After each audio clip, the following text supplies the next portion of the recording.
Recibe un caluroso saludo. Siempre será mi deseo verte bendecido por medio de su palabra y que seas prosperado en todo, así como prosperas en tu alma. Qué bueno verlos y saber que Dios tiene algo para tu vida, para mi vida. Ponle atención. El mensaje de hoy nos muestra cómo es que, aunque tu inicio haya sido limitado, ha sido pequeño, Dios siempre tiene planes para algo mejor. Y Él abre camino. Pues prepárate y ponte listo. Si tú estás en Guatemala, recuerda, será para nosotros con la pastora Viti recibirte en nuestros servicios presenciales, la iglesia La Reunión. No falles en todo eso. Padre, en el nombre de Jesús te doy gracias por tu amor, tu misericordia. Señor amado, si no es a ti, ¿a quién? Pero solo sabemos que tú tienes palabras de vida eterna. Dirige nuestros pasos. Y sobre todo, Señor amado, háblanos. Te ruego, háblanos, Señor. Aún en medio de situación difícil, sabemos que tú estás con nosotros. De esta manera, Señor, te doy gracias. Amén, amén y amén. Bien, ¿quién de todos o los que estamos aquí no hemos tenido inicios complicados? O a veces procesos donde arrancar cuesta. Yo he tenido la oportunidad de estar en diferentes compañías y recuerdo que mis inicios han sido siempre con situaciones en que uno dice, ¿será que este era el lugar? Pero creyendo siempre en su palabra, he visto que Dios siempre pone delante de mí esa senda. Yo digo, Él es el que abre puertas y Él pone esas puertas de bendición. Y siempre con esa certeza de que Dios es el que está conmigo. Sé que solo tengo que perseverar, permanecer y algo bueno viene por delante.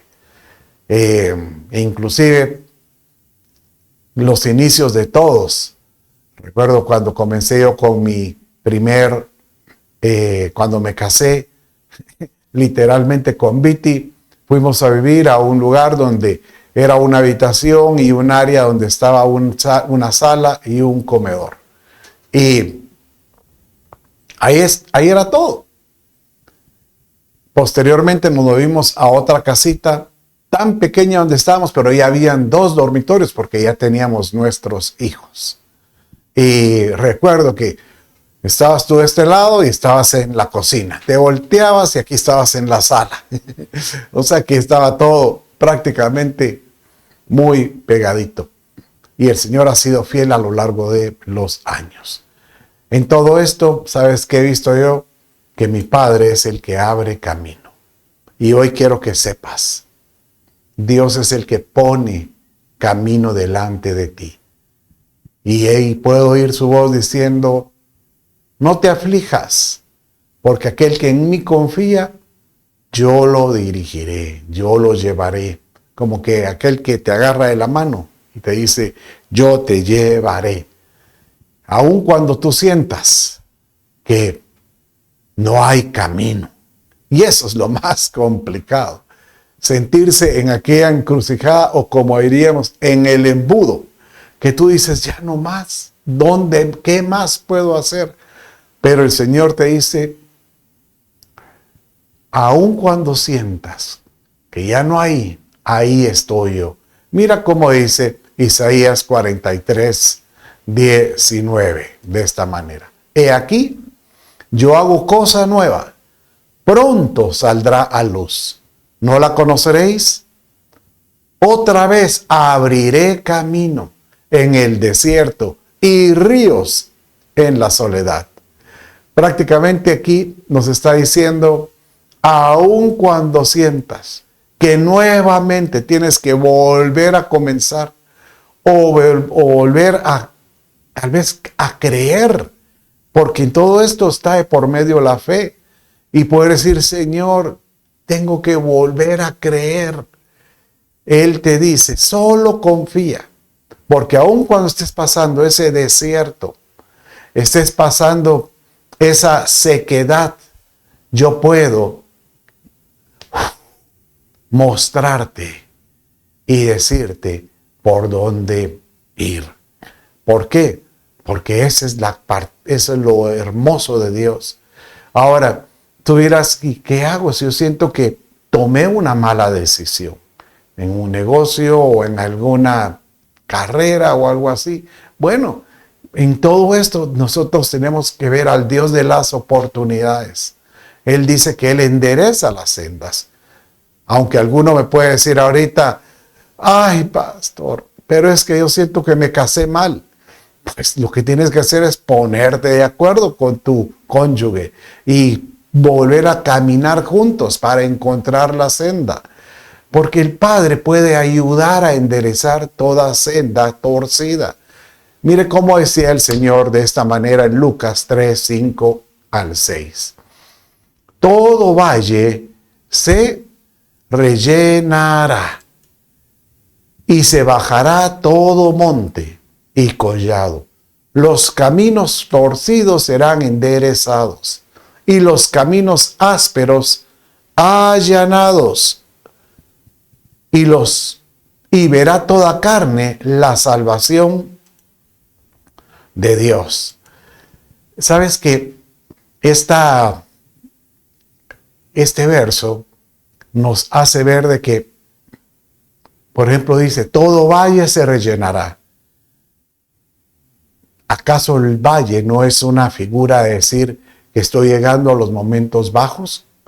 Y hay veces cuando nos sentimos en momentos que se perdió algo, se perdió la ilusión, puede ser, o se ha estado perdiendo la fe, o se ha estado perdiendo la esperanza. El Señor te dice, si confías en mí, yo puedo ese valle enderezarlo, rellenarlo, para que vuelvas a creer, vuelvas a tener la esperanza. Y aquí viene lo contrario. A lo mejor tú dices, no, es que yo ya me siento muy a mis anchas, que todo lo puedo. El Señor te dice, y todo monte y collado se bajará. Yo prefiero mejor, Señor, dame la fuerza para que yo me quite toda soberbia y tener una actitud de humildad, porque yo no quiero caer en manos de un Dios que diga, te voy a hacer más humilde. Pero en todo esto, Él dice, aquel que me busca, yo prefiero que tenga un camino corregido, un camino pues enderezado. E inclusive dice, los caminos ásperos allanados. Es interesante porque esto del camino áspero es como aquel momento en que uno dice, es que mire, me tocó un trabajo o me tocó una situación donde realmente es una amargura, donde estoy haciendo cosas que que no me agradan. ¿Cuántos? A veces tú me dirás, ay, es que mire, no me gusta lo que estoy haciendo. Yo recuerdo, tengo tan presente cuando mi primer trabajo formal como profesional, porque aunque había trabajado antes en trabajos temporales, ya como ingeniero, dice, ahora voy a trabajar en industria. Y empecé en una compañía donde tenía un jefe tremendo, enojado donde no más, terrible. Tanto es así, recuerdo que en una oportunidad que yo ordené el cambio de una pieza, y que si no era la correcta, no era la decisión correcta. Él estaba molesto, él agarró esa pieza y me la lanzó. Yo siempre bromeo porque digo que en ese momento yo descubrí aquella expresión del Chavo del 8 del realmente yo en ese momento, ¿sabe? Me fui a mi carro y estaba enojadísimo y estaba dispuesto a renunciarle. Y cuando estaba dispuesto a decirle, ahora sí, este no sabe con quién se mete, con un hijo de Dios, el Señor oí la voz que me dijo, te quedas. Como quien dice, ese camino áspero te es necesario, pero yo lo voy a allanar. Y literal, yo le aguanté al Señor 2 años, pero al cabo, cuando me salió una oportunidad, de la nada me llamaron a otra empresa, a una oportunidad imposible de superar, y llegué con él. Ya teníamos una excelente relación, él me respetaba muchísimo. Y él me dice, Carlos, no te puedo pagar eso, pero no te vayas. Eres el único que me soporta este carácter, me decía. Porque yo sabía cómo el Señor ya había allanado el camino para poder estar en ese lugar. Esa es una de las cosas maravillosas de Dios, que aun cuando tú te sientas en situaciones que ya no puedes, Dios allana o Él endereza para que puedas seguir confiando en Él. Por supuesto que no hay principio fácil. Muchas veces los principios, créalo, son difíciles. Y hoy te voy a hablar de varios personajes que tuvieron principios complicados y te vas a identificar con alguno de ellos. O te vas a recordar de alguno de ellos. O a lo mejor, si tú estás ahorita en el monte y todo va muy bien, el día de mañana que Dios no lo quiera, pero tengas que comenzar algo de nuevo, pues recuerda, todo difícil, todo principio puede ser difícil, pero es temporal. Dios siempre allana el camino, endereza la senda, ¿verdad? Bueno, el primer caso te voy a hablar es de Moisés. Acuérdese que Moisés nació en una época cuando el pueblo de Israel clamaba a Dios. El pueblo de Israel estaba oprimido. Dice que el pueblo de Israel se multiplicaba tanto que los egipcios, los faraones o los líderes, dijeron, estos se van a dar cuenta que son muchos y pueden rebelarse y pueden, ¿qué? Destronarnos. Entonces mejor hagamos algo, enseñémosles a puro palo que ellos son sumisos. Y emprendieron por varios años, dice que pasaron no sé cuántos años, pero años de darles duro y duro y duro para que ellos aprendieran a ser sumisos. Pero empezaron a clamar, eso yo que ellos clamaran, Padre, ayúdame, ya no aguanto esta situación. Entonces Dios en su perfecta misericordia les envía un libertador desde un nacimiento. Desde su nacimiento este libertador tuvo complicaciones. Y usted ya sabrá de quién estoy hablando, de Moisés, ¿verdad?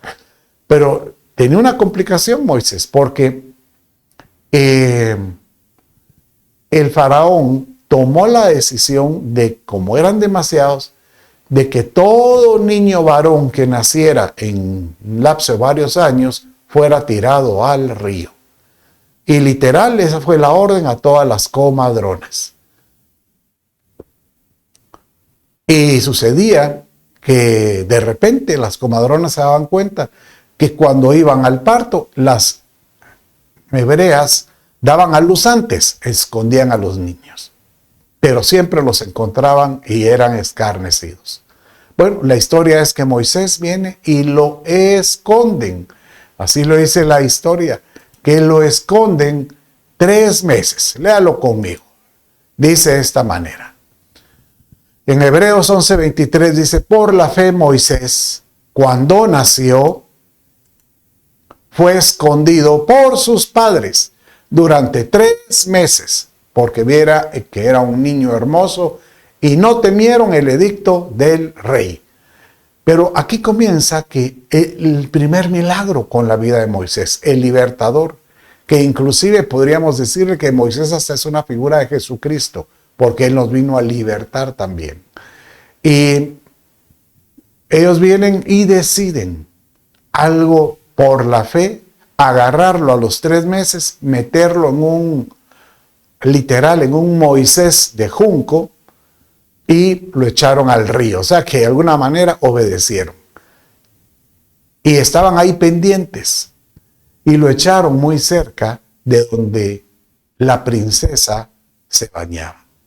Y usted ya sabe la historia, cómo es que esta mujer lo recibe, lo mete a la corte, lo educa, manda a llamar a una hebrea para que lo forme y nada menos que Dios permite que sea la misma madre que forma a su bebé bajo la corte o la casa del faraón. Y usted ya sabe cómo es que Moisés fue prácticamente educado bajo esta educación superior, y posteriormente cuando él huye al desierto, cómo es que Dios lo llama para darle libertad al pueblo de Israel. Pero puede imaginarse el inicio de Moisés, no fue fácil. Él cuando era era bebé, bien pudo haber pasado que la princesa no lo mire, que no lo haya visto, y el bebé sigue en el curso del Nilo. No cabe duda que la fe de esta familia fue grande, sabiendo que Dios podía provocar Dios puede provocar que aquellas personas que aún no tienen temor de Dios, pero giren su mirada para con uno. Aunque todo parece en contra, Él puede permitir que una persona como Faraón o una persona que no conoce de Dios sea el que nos dé el favor para algo. Qué increíble, ¿verdad? Y qué hermoso esto. Bueno, pero miremos otro caso, ¿verdad? Acuérdense que en la época de Moisés, pues ya estaban las 12 tribus. Y estas tribus, pues obviamente sus patriarcas eran hijos de Jacob. ¿Y cómo es la historia de Jacob? Esta es otra historia impresionante, porque fue otro nacimiento complicado. Su padre Isaí, pues obviamente casado con Rebeca, no pueden tener hijos, ella era estéril también. Curiosamente era como Sara, como Rebeca, como Raquel, Ana, personas estériles, pero que dieron a luz a personas claves para los propósitos de Dios. Pues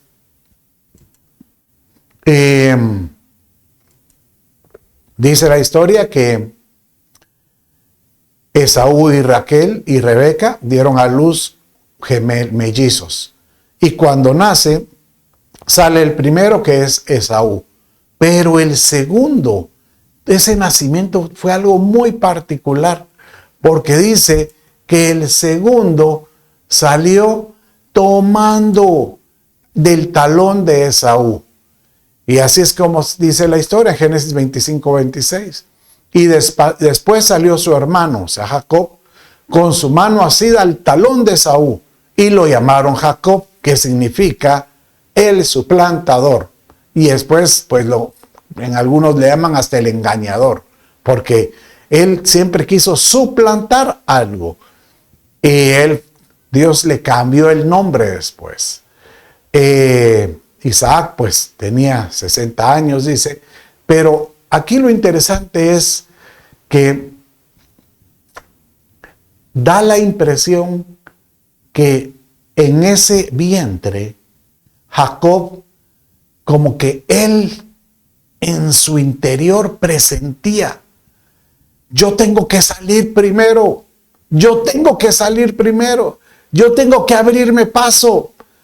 Y esto es algo que nos muestra a nosotros que en todo inicio que tengamos, no perdamos ese estímulo de decir, Señor, dame a mí la oportunidad de hacer cosas como primerizo, hacer cosas como aquel que abre paso, como aquel que en medio de las adversidades puede tomar lo que tú tienes preparado.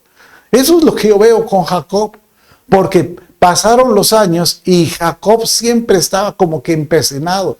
Yo quiero la primogenitura, yo quiero la primogenitura. Y se la logró vender a su hermano por un plato de lentejas. Obviamente Esaú cometió el error que la menospreció, pero esto fue un ardid de Jacob, porque él desde el inicio, él quería algo. Y yo, aunque lo veo que parecería un oportunismo que no es bueno cuando uno hace daño, pero tú debes de desear siempre lo mejor, porque Dios siempre quiere lo mejor para nuestra vida. Y uno de los hijos de Jacob tiene otra historia impresionante, ¿verdad? Porque Jacob, pues de los 12 hijos, el segundo, creo, o el tercero, el segundo era Judá. Y dice que Judá, pues, se casó y tuvo 2 hijos, ¿verdad? Y Onán. Y dice que bueno, crecieron y se casó con una muchacha que se llamaba Tamar. Hizo cosas muy malas. Increíble, a pesar de ser hijo de un patriarca con las promesas de Dios desde su abuelo, o sea, desde Abraham, desde su, pues, bueno, el abuelo es Isaac, desde su tatarabuelo Abraham, bisabuelo, su abuelo y su padre Jacob tenían promesas, y no pudo educar a sus hijos con las promesas, porque dice que hizo tal cosas, tan bárbaras, era tan malo, cosas malas, que Dios le quitó la vida. Entonces, existía en Israel una ley que se llama la ley del levirato. Y esto era un derecho, que si una mujer estaba casada con un hijo mayor y fallecía el hijo y ella no tenía prole, la ley del levirato decía que ella podía tener derecho de su simiente, de su prole, de su descendencia, de sus hijos. ¿Y cómo? Si habían hermanos menores de su difunto esposo.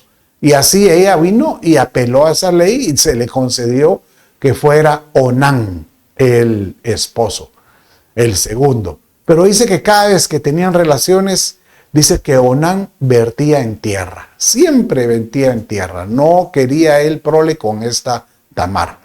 Entonces viene la historia y dice que Dios viene y le quita la vida a Onán. Y había un tercer hijo, pero era muy pequeño. Entonces viene Judá y le dice a Tamar: espérate hasta que crezca el niño para que te dé prole. Y se le olvidó. Pasaron los años y un día falleció la esposa de Judá. Entonces viene esta Tamar y logró engañar a Judá. Lo engañó de tal manera que se vistió ella de prostituta, y un día que él iba pasando, seguramente era muy bonita, y le engañó, tuvieron relaciones, se quedó con pertenencias de él. Cuando da a luz su niño, quieren acusarla a ella de adúltera, porque no sabían quién era el padre, y cuando Judá iba a sentenciarla, dice: el padre de este bebé es el dueño de estos. Entonces vino él y dijo: esta mujer es más justa que muchos. Ella estaba buscando prole y la consiguió. Ahora usted dirá: ¿qué tiene que ver esto? Porque de ese nacimiento nació alguien muy importante. Y quiero que lea conmigo de la historia de Fares y cómo fue ese nacimiento en la vida de él. En Génesis 38, 28 y 29 dice de esta manera: aconteció además, mientras daba a luz Tamar, uno de ellos, porque eran mellizos, otra vez, qué casualidad que otra vez mellizos, sacó su mano y la partera la tomó y le ató un hijo escarlata a la mano, diciendo: este salió primero. Pero he aquí sucedió que cuando él retiró su mano, su hermano salió. Entonces dijo ella: ¿qué brecha te has hecho? Por eso le pusieron por nombre Fares. Mire, qué historia más particular esta, porque lo que dice es algo muy parecido con Jacob y Esaú.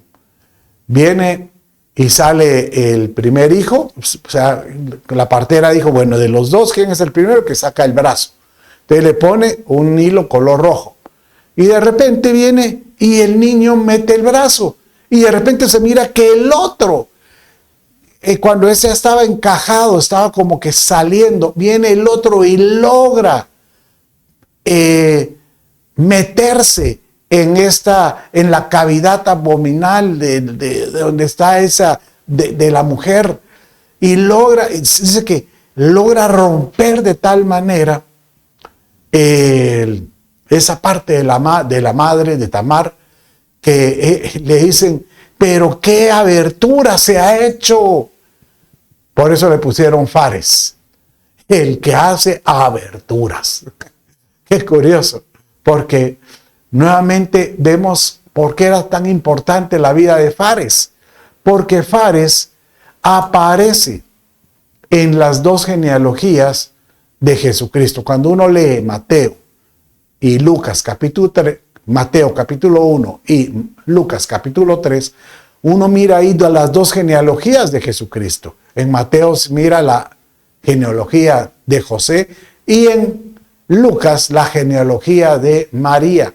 Y en ambos aparece la línea y se encuentran con Fares. ¿Por qué?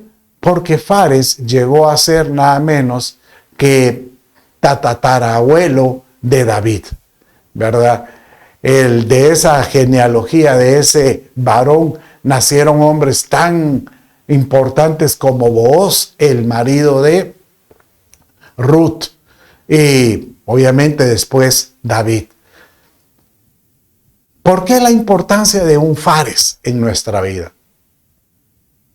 Porque a veces nosotros creemos que no somos merecedores de alguna promesa o de alguna bendición.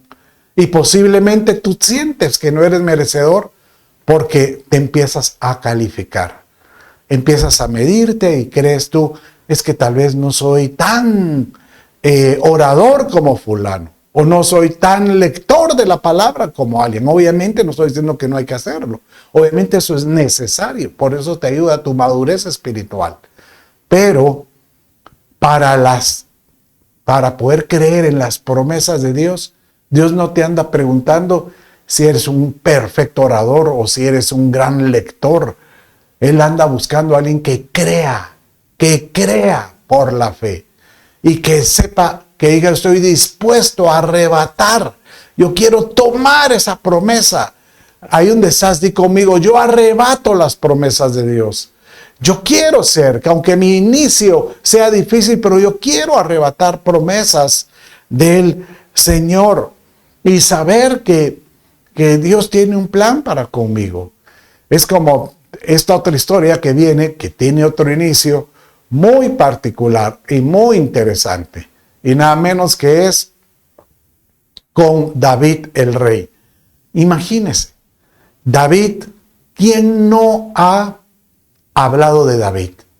Es más, a mí personalmente es uno de los personajes de la Escritura que me conmueven demasiado, porque tiene una combinación de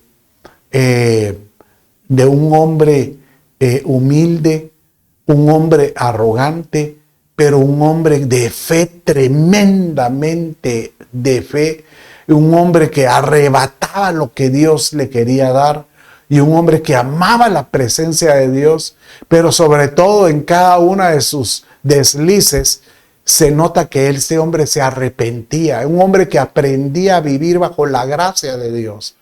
Y por eso él continuamente, la planché, tuve otro problema, perdóname.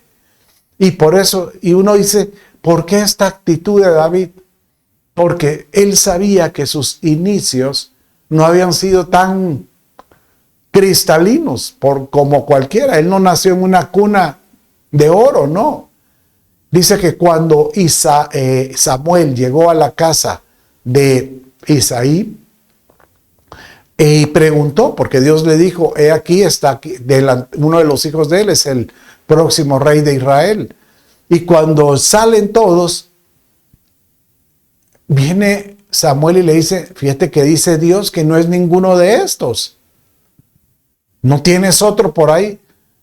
Y todos se quedan, solo que sea el entenado. El entenado, el hijo de la criada de mi papá, ¿verdad? O no sabían, bueno, no dice realmente en la escritura si era criada, pero da a entender la escritura que no era un hijo legítimo, sino que era un hijo de pecado. Y así lo dice, y David lo reconocía. David así se sentía.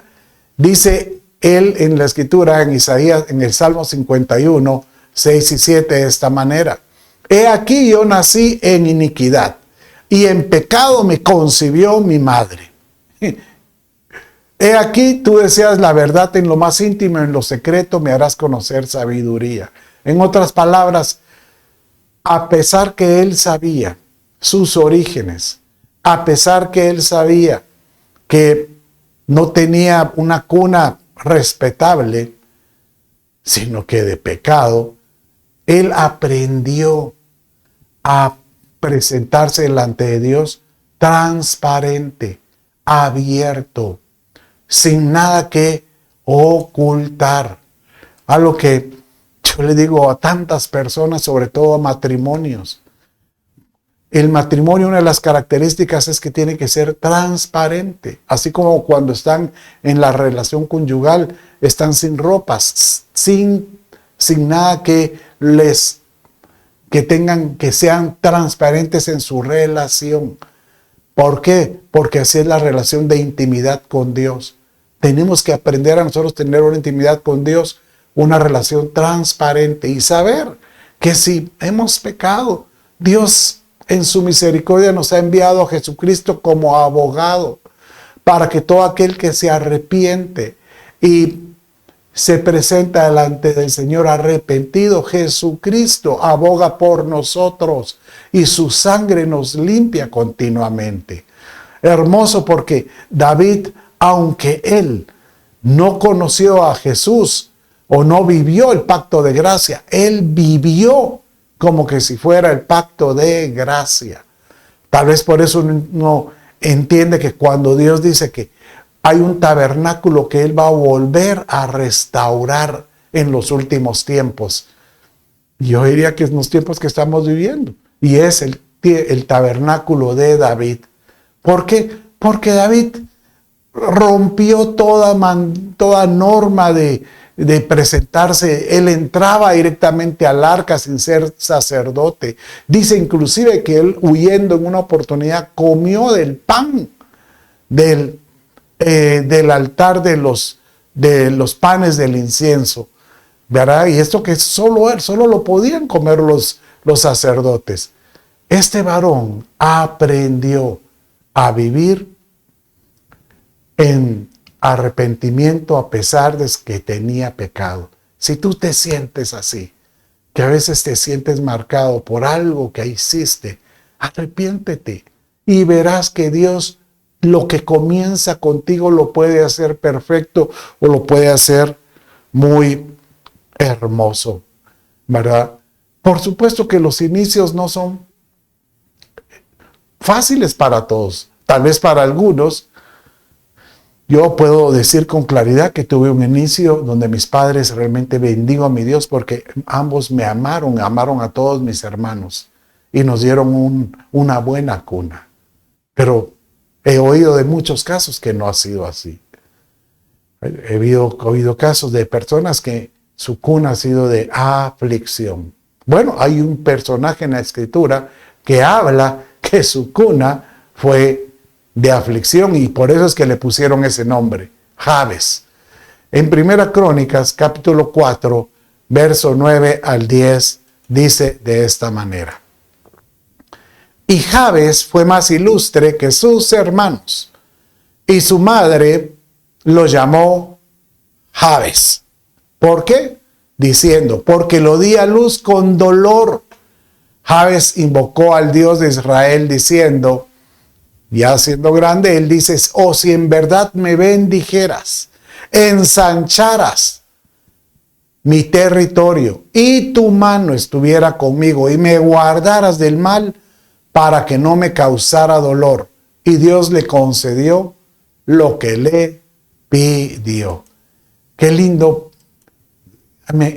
esta hermosa, la fe de este varón, porque él declara que él sabe, imagínense que le pongan a él, tu nombre es aflicción o tu nombre es dolor, ¿verdad? Y donde él camina, ahí viene el dolor. Hola, dolor, vení para acá. ¿Y vos, y por qué te llaman dolor? Es que lo que pasa es que mis inicios no fueron fáciles, fueron de mucha aflicción, ¿verdad? Pero él aprendió algo, a arrebatar. Aunque los inicios sean difíciles, él vino y levantaba las manos y le decía a Dios, si en verdad me bendijeras, ensancha mi territorio, como dice, ensancha el sitio de mi tienda. Extiende tus estacas, no seas escaso. Pues él decía, Señor, y tu mano esté conmigo y me guardarás del mal para que no me cause dolor.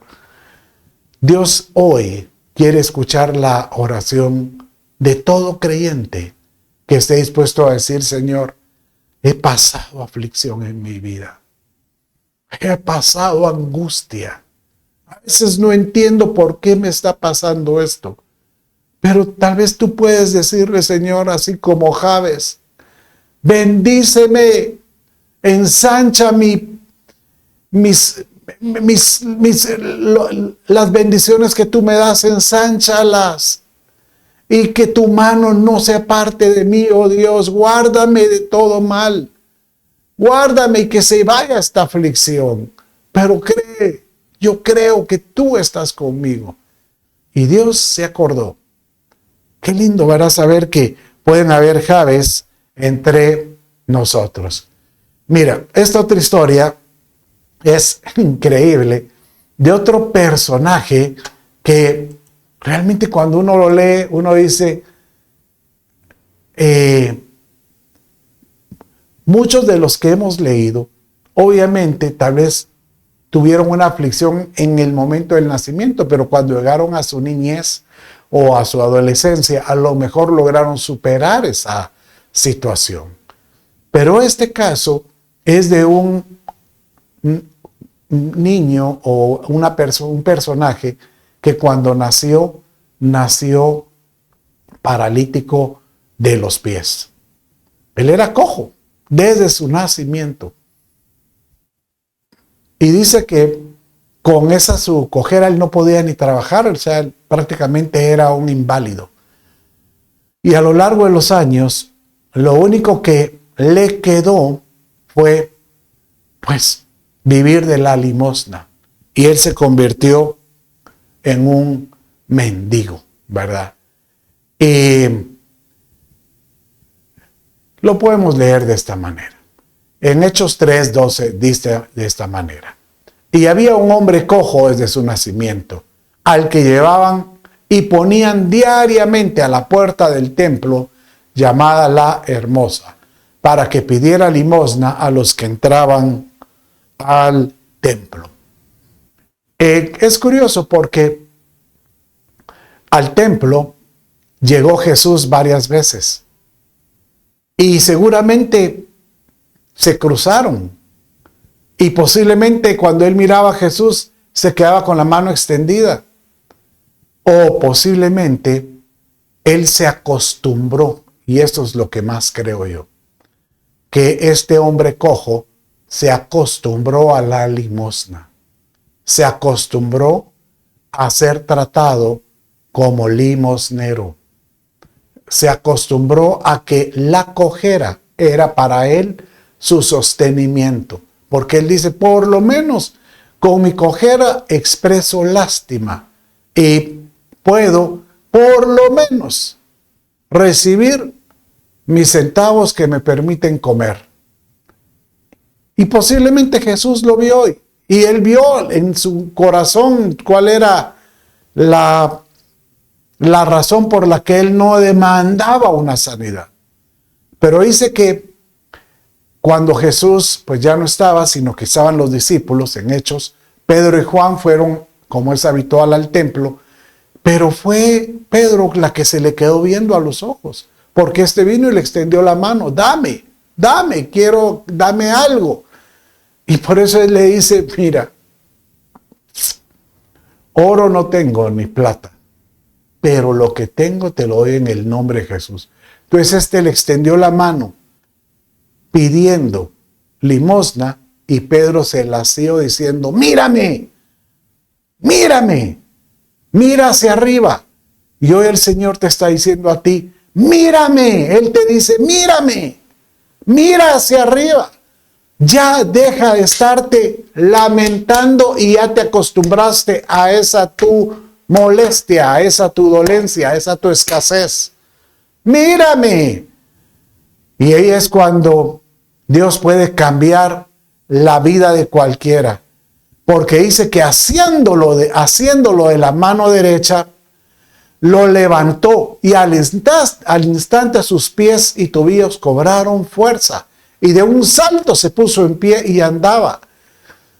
Y ¿sabes qué puedo ver? Que no es sino hasta cuando uno logra salir de su estado habitual de tristeza, de pobreza, que ya se acomodan muchos a eso y se dan cuenta que hay otra realidad, que Dios te quiere dar otra realidad. Y él cuando se vio caminando, él dijo, ¿cómo no pedí este milagro antes? ¿Cuántas veces pasó Jesús frente a mí y nunca le demandé cambiar mi realidad? ¿Por qué dice usted eso, Pastor Chito? Porque dice que él entró al templo con ellos caminando, saltando y alabando a Dios. No hay como cuando Dios te cambia una realidad, cuando uno se da cuenta de que Dios hoy te quiere dar un milagro. A lo mejor algunos ya se acostumbraron a su realidad limitada y has logrado salir adelante. Has logrado caminar con, pues llamémosle, con ese sentimiento de decir, bueno, así es como Dios me quiere. Yo hoy te quiero decir que Dios puede cambiar tu vida, pero tienes que cambiar tu forma de pensar. Dice la Escritura que en el tiempo de Samuel estaba el profeta, había un sumo sacerdote que se llamaba Elí, y él tuvo 2 hijos. Uno se llamaba Fines y había un segundo nombre, y dice que los 2 hijos se casaron. Dice que en un día que salió el pueblo de Israel con el arca para ir a una batalla, pero como estaban realmente muy apartados de Dios, Dios los entregó y perdieron. Dice que los filisteos tomaron el arca y se la llevaron. Y entre los guerreros iban los hijos de Elí y mataron a los 2 hijos de Elí. Cuando Elí escuchó la noticia de que el arca había sido robada, el arca que él tenía el resguardo, la responsabilidad de cuidar, y que sus 2 hijos, que eran hijos terribles, ¿por qué? Porque ellos continuamente, dice la Escritura, buscaban a las mujeres que iban a orar al templo para tener relaciones con ellas. Y Dios permitió que murieran. Dice que en ese momento, cuando él oyó la noticia, él murió. Pero dice la historia que una nuera, pues, de Elí, la casada de Fines, cuando oyó la noticia, ella estaba esperando. Y dice la Escritura de esta manera. Leámoslos juntamente. Y su nuera, la nuera de Elí, la mujer de Fines, estaba encinta y a punto de dar a luz. Y al oír la noticia que el arca de Dios había sido tomado, que su suegro y su marido habían muerto, se arrodilló y dio a luz, porque le sobrevinieron los dolores. Y dice, y llamó al niño Icabod, diciendo, se ha ido la gloria de Israel por haber sido tomada el arca de Dios y por la muerte de su esposo y de su marido. Mira, aquí yo lo que puedo ver es a aquellos que han sido tan golpeados. ¿Tú puedes imaginarte esta mujer cómo se sentía en la sociedad? Ah, tú eres la esposa de Fines, el pecador que anda acostándose con todas las del pueblo. Ah, ve, esta mujer se sentía marcada. Donde ella iba era la que estaba señalada. Ah, ve, la que le ponen los cuernos. Y de repente, a veces piensa uno, ¿por qué a veces matrimonios permanecen? Porque las mujeres, algunos quieren, por tener el sustento, no quieren soltar la casa, aunque sean golpeadas. Y tal es esa marca en el corazón de algunos, que cuando pierden toda esperanza, se va el arca, se va la presencia de Dios, se va el sacerdote, porque muere el sacerdote, es como que se perdiera el sacerdocio de su vida, se va la presencia de Dios y se va quien las cubra, o sea, su marido, quien puede cubrirte. Y aquí esa es una figura para cualquier persona. Si tú sientes que, por ejemplo, has perdido la presencia de Dios, has perdido una ministración de sacerdocio, que ya no te sientes ser espiritualmente atraído por Dios y ya no tienes cobertura, ya no tienes quien vele por ti, es muy fácil decir, no, la gloria se ha ido, me siento sin gloria. Hoy yo te quiero decir, Dios hoy te está dando la oportunidad y te está diciendo, hoy voy a cambiar tu vida.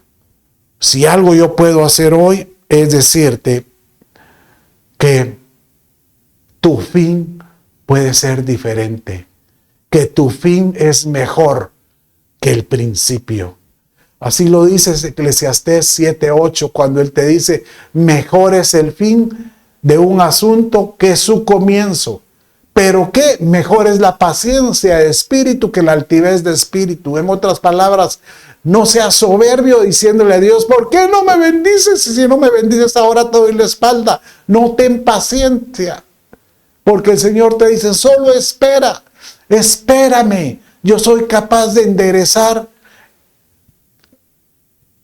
la senda y allanar el camino. Yo soy capaz de poner camino en medio de cuando no lo hay. Solo espera, porque mejor es el fin de todo asunto que su comienzo.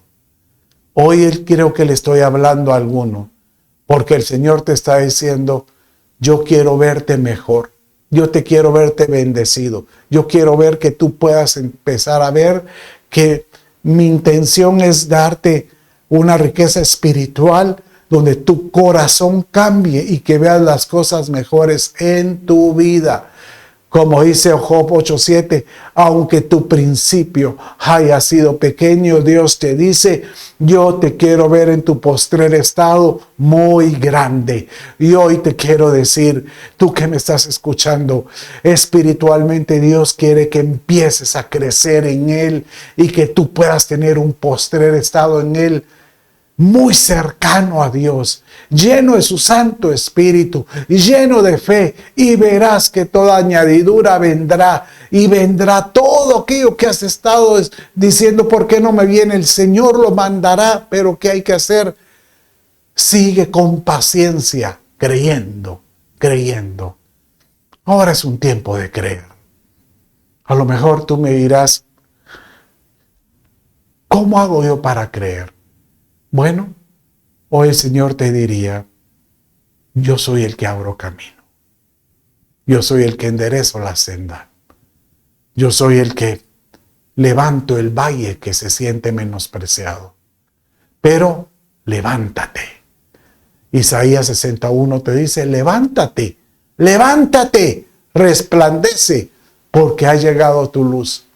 y la gloria del Señor ha amanecido sobre ti.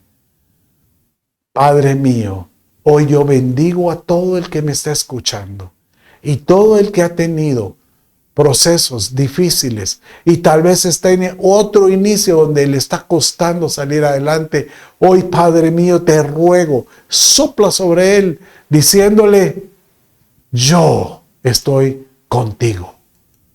No temas, no temas, dice Dios. Si tú te has sentido que has estado en un proceso difícil, con inicios, y tal vez estás pasando un proceso con un inicio complicado, hoy es un día que le puedes decir: Señor, aquí estoy, aquí estoy. ¿Y qué dices si hoy nos ponemos a cuentas con el Señor? Ahí donde estás, repite conmigo esta oración y dile así: Dios mío, repite conmigo: Dios mío, hoy me doy cuenta que me he alejado de ti, pero hoy le pido a Jesús sea mi Señor, mi Salvador, el centro de mi vida. Perdona mis pecados, dame la vida eterna. Espíritu Santo, ven, ven Espíritu Santo. Padre, yo bendigo a todo aquel que me ha estado escuchando y aquel Señor que ha estado atravesando momentos de escasez o de salud o de relaciones quebrantadas. En el nombre de Jesús hoy declaro que hoy puede haber un milagro donde empiece viendo una nueva oportunidad en su vida. Dispuesto, Señor, a ver cómo pones tu camino delante de sus pies, cómo enderezas las sendas y cómo Él mira esa puerta, Señor, que le da una nueva oportunidad. Te lo pido. En el nombre de Jesús te doy gracias. Amén, amén y amén. Bueno, mis amados, con esto finalizamos. Dios te bendiga y que el Señor te levante y que Él abra camino delante de ti. Bendiciones.